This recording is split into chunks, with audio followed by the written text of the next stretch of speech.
They made $1 million off of shoddy driveway paving. Now the FBI's on the trail of some illegal immigrant scam artist. I'm Neil Simon.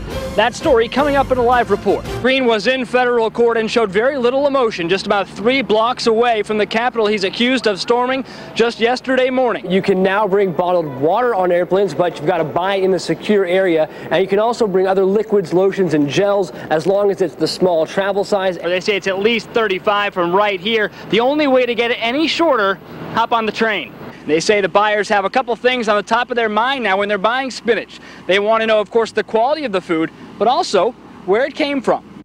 Susan, the bait cars are nearly foolproof. Once they're moving, Arlington police have caught every single one of the car thieves. But recently, 2 men went after a stereo in that bait car. They did not get it, but they did get away.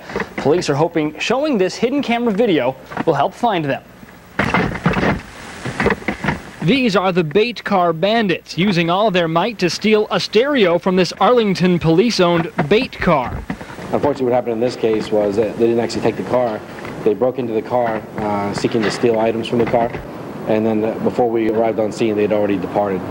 Police are still looking for these 2 men who pulled the stunt back on June 25th. Judging by the right side of the screen there, it was a rainy night and a rare one for Arlington police. Typically, the bait car catches a suspect driving off, GPS locates the car, police follow, and when it is safe, they remotely lock the doors and cut out the engine. The bait cars in place since 2002 have been quite effective, even during the summer heavy crime time.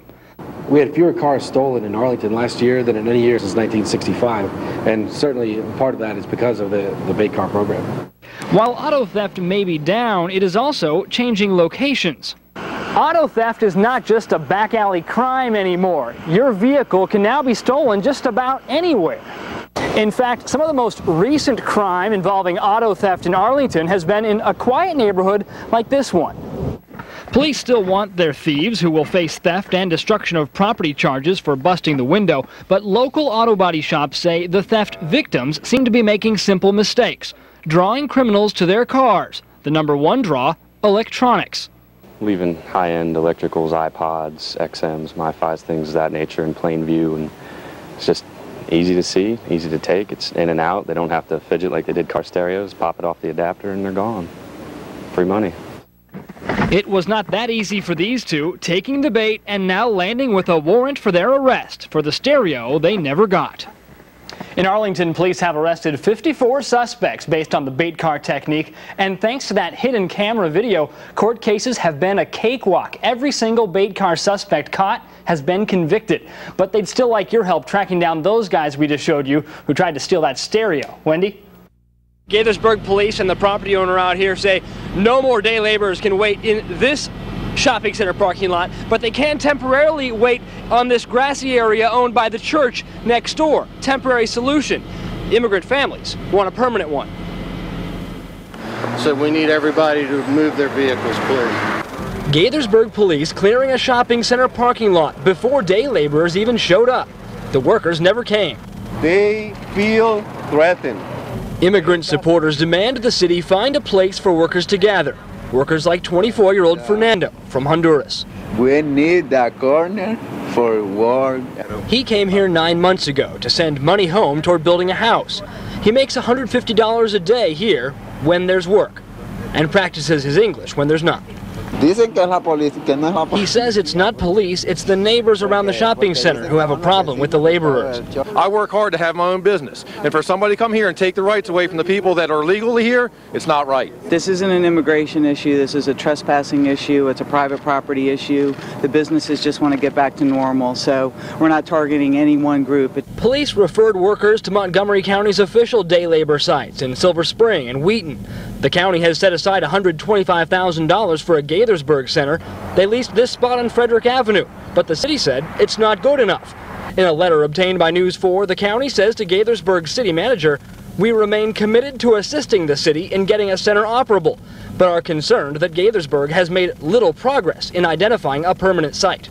Is it a priority for this city? It is a priority, and it's been a priority, since the task force put its report out. I've been working on trying to find a site for 5.5 months, have gotten a lot of no's. the city has rejected 30 proposed sites, and without a regular spot, Fernando and others know it will be even harder to find regular work. They're now finalizing a deal with one property owner in town to use his shopping center parking lot for a day labor site. As soon as that deal is finalized, it could go before City Council in a matter of weeks, he says. Reporting live in Gaithersburg, I'm Neil Simon. Jim, back to you. Prince George's County Public Schools say they're not taking any chances with their volunteers. Starting this month, the district will become the first in the area to run full criminal background checks on all its volunteers, even ones who've been with them for years.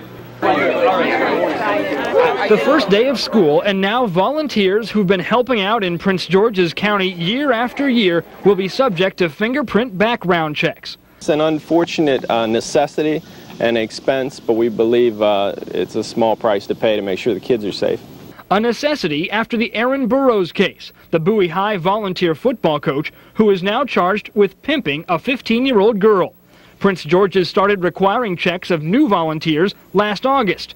Now they're taking it a step further. With the incident that happened involving a volunteer who was helping out at Bowie High School, our new superintendent examined the policy and realized that we need to do this retroactively as well.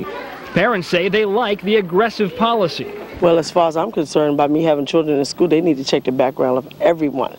They need to go way back. But most other districts do not go so far to require fingerprints or any check for school volunteers, whether in the classroom or on the field. The volunteers are always in a situation where they are in a public setting, they're in the library, they're in a classroom with other students, with a teacher. They're never left alone in a one-on-one situation. National Center for Missing and Exploited Children President Ernie Allen says all schools should check all their volunteers and staff, following the lead of Prince George's schools. It's just a basic requirement in this day and age.